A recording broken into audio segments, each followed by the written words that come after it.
leave behind the hassle of yeast and the frustration of gummy or crumbly textures. In less than 30 minutes, you'll be sinking your teeth into a mouth-watering pizza with a soft, pillowy crumb and a crispy crust that will leave you craving more.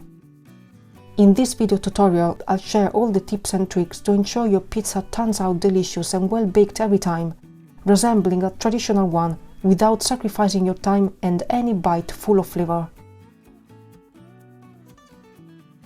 Before starting the recipe, preheat the oven to 210 degrees Celsius and gather all the necessary tools and ingredients. This pizza requires a baking tray with a diameter between 27 and 29 centimeters, no larger or smaller, otherwise the pizza won't bake properly. Line your baking tray with parchment paper to prevent the dough from sticking, ensuring it perfectly follows the edges of the tray. Grease the bottom and then apply the parchment paper. If you use a baking tray with higher edges, which I do not recommend because it would be more difficult to remove the parchment paper under the pizza, you might need to line the edges as well to prevent excessive sticking of the crust. I tried baking a section without lining them entirely and it didn't make much of a difference. It really depends on the coating of your baking tray. Your tomato sauce may vary in consistency. In any case, add 1 teaspoon of extra virgin olive oil and salt to taste. I found that 1/4 teaspoon worked well. Bring the sauce to a boil for a few minutes, then turn off the stove or keep it on a very low heat to let the sauce thicken a bit if necessary with the residual heat. Keep it warm until you use it. You can use any type of mozzarella cheese, but remember that fresh or light versions have moisture that you'll need to remove. It's important to use low moisture mozzarella cheese to prevent its water content from flooding the bottom of the pizza, which can cause sticking and loss of crispiness. Here I'm using the light version, and as you can see, it's releasing some of its water content. This pizza doesn't absolutely want unnecessary moisture because the dough is already runny and it bakes very quickly. In case you want to use fresh mozzarella, let it warm up for 30 to 60 minutes inside the oven while it's preheating to make it release its water content. Then put it into a sieve to drain and keep it close to the oven, at hand, and ready to use.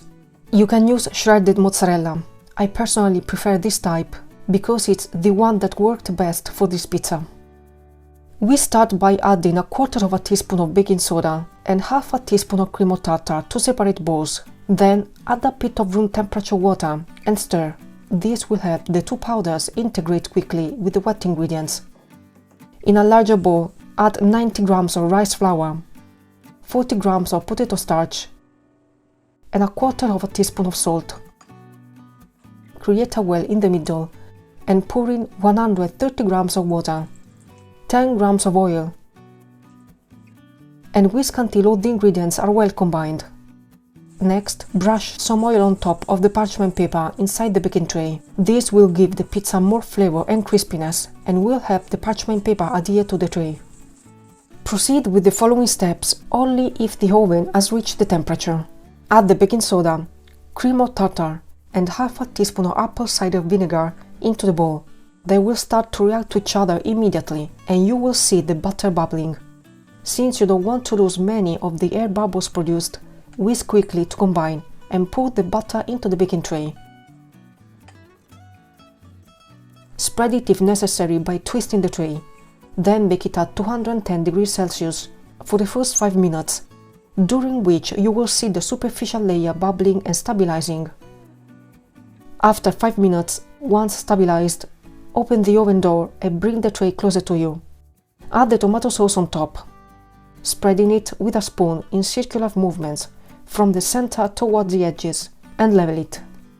Here I didn't cover the entire surface, but I'll talk about this later. Once done, return the pizza to the oven and continue baking it at 200 degrees Celsius for 7-8 minutes, until the tomato sauce on top becomes thicker. If you use a smaller tray, the pizza will be slightly thicker and will require a few more minutes to dry properly. Once done, open the oven again and add the mozzarella cheese on top. Then bake it for the last 3 minutes. I don't recommend baking this pizza for more than 15 or 20 minutes, otherwise it may become too gummy. You may want to turn on the grill function for a bit of browning. Once out of the oven, use a spatula to help you lift the pizza off the tray and the parchment paper.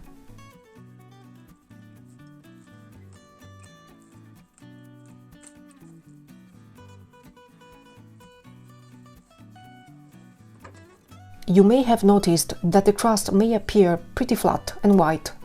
This is normal since rice flour is white and we are not using the proper ingredients required to replicate the gluten function. However, you can improve this aesthetic issue by spreading the tomato sauce over the entire surface, instead of leaving the crust without topping. Doing so will give a nice color to the pizza and make it look more like a traditional one. Here's the pizza that I baked using a 27 cm size tray, spreading the tomato sauce all over the surface and using shredded mozzarella. These two ingredients made a difference and worked great to improve the appearance. I believe that at first glance, nobody would ever be able to discern that this pizza is gluten-free, baked in just 15 minutes and without yeast. This one is slightly thicker, so remember that it may take a few minutes more to dry. Everything depends on your oven and the way it bakes. Anyway, all things considered, both pizza look incredible and perfectly baked. The thinner pizza is a bit more bubbly, and I preferred it to the thicker one, as less dough helps enhance and bring out all the flavors of the toppings with each bite.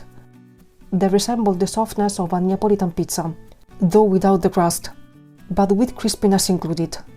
This makes these pizzas much more than decent and acceptable. Indeed, a great yummy alternative for a last-minute meal. The last tip I want to give you is to use a serving dish that always fits the size of your pizza and is flat. This dish was a bit smaller and shallower, which made the pizza deform and the crust crack. Well, it may seem like a lot of information to take in, but I can guarantee you that once you become familiar with all the steps and ingredients, you'll find yourself making this last-minute pizza very often, because it's really easy and quick, I promise. I hope you enjoyed this video, and if you did, don't forget to like and share, leave a comment, consider subscribing, and hit the bell to receive notifications. Thanks for watching, and I'll see you next time.